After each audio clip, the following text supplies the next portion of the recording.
The most powerful yet simple technique for successfully approaching women and having good first dates is the false time constraint. If you're not using it, you need to start today, right now. I'm Victor. I suck at pretty much everything besides dating. Being lonely sucks. I've garnered over 500 million views and specialize in helping lonely men become attractive and find their future wife. But who cares? Let's talk the false time constraint. You're probably confused and have no clue what I'm talking about. So I've outlined the 3-step formula, which makes it so easy and simple to use. Step 1. We need to understand what it is to use it properly. Simply put, the false time constraint is a psychological tactic used to ease somebody's nerves.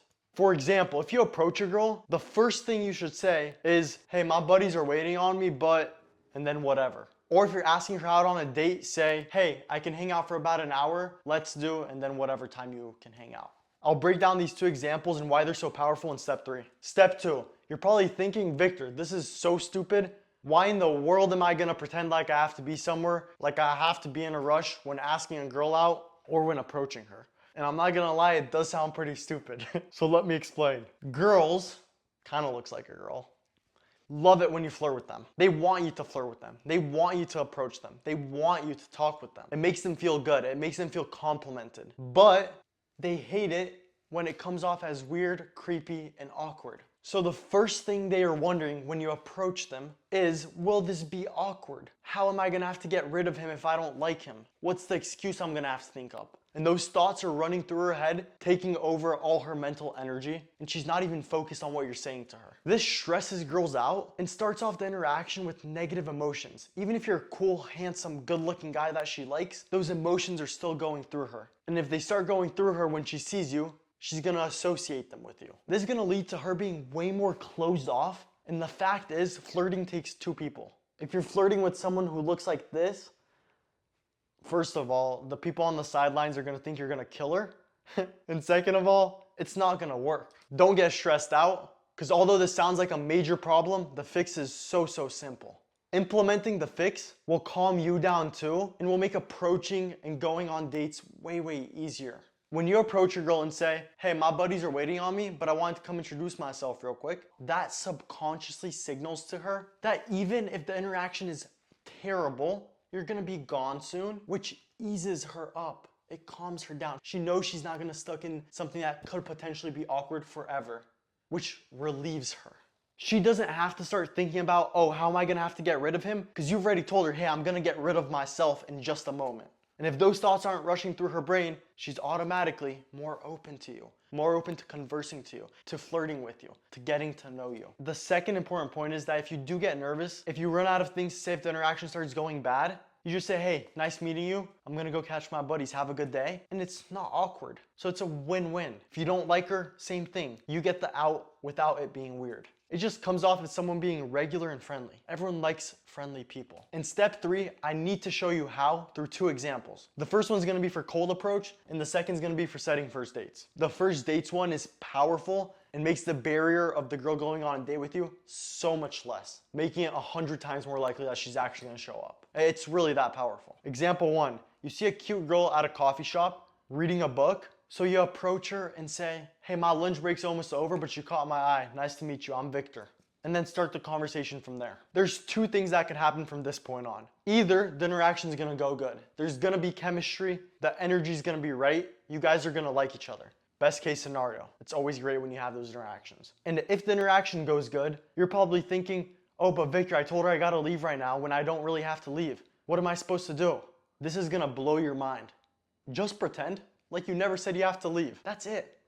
If the girl's into you, she'll magically forget that you had to leave soon. And you guys will go on a first date right then and there. It's that simple. Sometimes girls will remind you that you have to leave, even if they're into you. In those moments, you literally just ask the girl and be like, dang, you want me to leave already?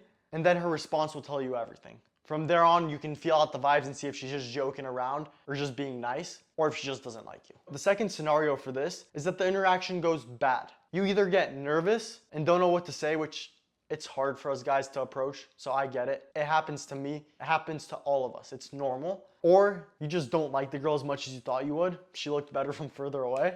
And you need to leave the interaction. Perfect. You just say, hey, I'm gonna have to head out now because work's starting soon, and you leave gracefully. It doesn't look odd, it doesn't look weird because you mentioned it in the beginning of the conversation. Hooray. That's what makes it so powerful. It works for a rejection extremely well, making it feel less serious, and it also works if you like the girl. You just forget about it. Next is for setting first dates. When a girl's deciding if she wants to go on a first date with you, what she's contemplating is the exact same thing as if you're approaching her. Am I gonna be stuck in an awkward situation for too long? What if he's weird? What if he's creepy? So how do you ease those nerves? Simple. You text the girl, hey, Wednesday's super busy for me, but I'd love to see you for an hour at 4-ish. First of all, it shows her you're making time for her, which girls love. And second of all, it takes away that fear of getting stuck in an awkward situation because she knows the date's gonna be only for 1 hour. And also, double whammy, if the date's only for 1 hour, it's a lot easier to have a good first date. The longer the first date goes on, the more time you have to mess it up, say something weird, or just get nervous and blank out. So I always keep my first dates super short, get to know the girl, feel out the vibes, see if we wanna see each other again. It also gives you the out. On the date, if it's going terrible, hey, nice meeting you. I had a good time, and then you just leave. It's not weird because you told her you only have an hour. Overall, the barrier of her coming on a date with you is some makeup and a nice outfit. That's a lot easier than makeup, a nice outfit, nerves, feeling uneasy, worry, and so on. I can't stress this enough. If the date is going fantastic, you're really enjoying your time with her, you don't have to extend it too long. You can end on a high note, but you don't have to stop right at 5 o'clock when your time is up. Just magically forget about it, and she'll magically forget about it too. Hooray. That being said, I do understand that for us guys, texting a girl and attracting her over text is so confusing.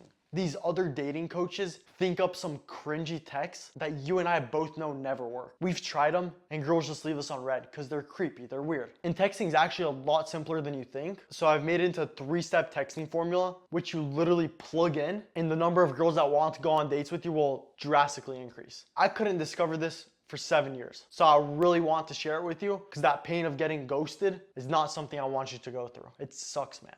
So if you want my texting guide PDF, just go down below in the description, click my email, make the subject of the email texting guide, and email me your name, and I'll send it your way. God bless you all, and remember, it's a win-win.